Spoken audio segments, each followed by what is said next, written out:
নমস্কার, আমি শ্রী শুভব্রত ভারতী।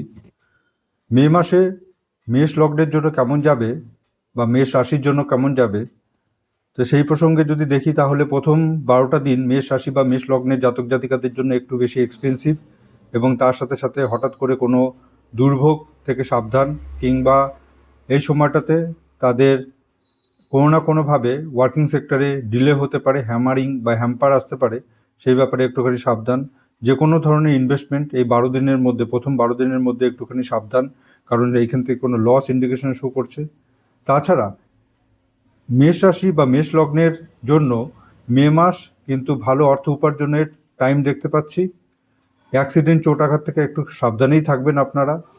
আর এই মে মাসে কিন্তু আপনারা কাউকে সহজে বিশ্বাস করতে চাবেন না, কারণ বিশ্বাস করলে কিন্তু লস বেয়ার করতে হতে পারে।